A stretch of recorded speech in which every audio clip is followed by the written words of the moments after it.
लेकर कुछ बनाने का विचार कर रहा था। उसने चाक पर थोड़ी सी मिट्टी रखी और चाक घुमाने लगा।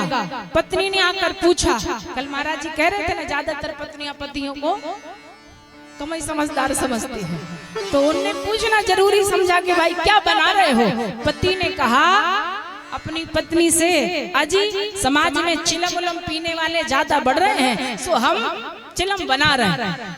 पत्नी थोड़ी सत्संगी थी, उसने कहा अजी चिलम बनाकर क्या करोगे, 2, 4, 5 रुपए की, ज्यादा से ज्यादा 10 रुपए की चिलम बिकेगी, चिलम नहीं बनाओ।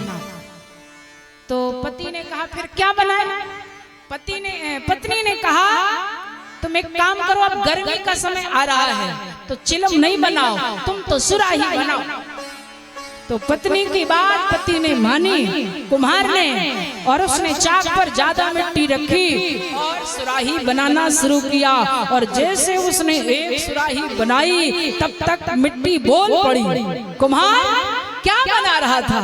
कुम्हार ने कहा इसके पहले मैं इसी मिट्टी से चिलम बनाने जा रहा था, लेकिन अचानक तुम बदल कैसे गए, तुमने सुराही बनाना कैसे शुरू कर दिया। उसने कहा हमारी पत्नी ने हमको सही रास्ता दिखाया और पत्नी के कहने से हमारे विचार बदल गए, तो अब मैं सुराही बना रहा हूँ। मिट्टी ने कहा वाह कुम्हार, तेरी पत्नी के कारण तेरे विचार बदले, लेकिन तुम्हें तेरे कारण मेरे संस्कार बदल गए। अगर तूने हमें चिलम बना दिया होता तो मैं स्वयं जलती और दूसरे के कलेजे को जलाकर राख कर देती। अब तूने मुझे घड़ा बनाया है, मैं स्वतः भी शीतल रहूंगी और संसार के लोगों को भी शीतलता प्रदान करूंगी।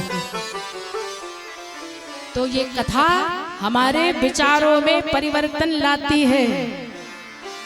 इसीलिए हमारे संतों ने कहा है कि जो सुनते रहो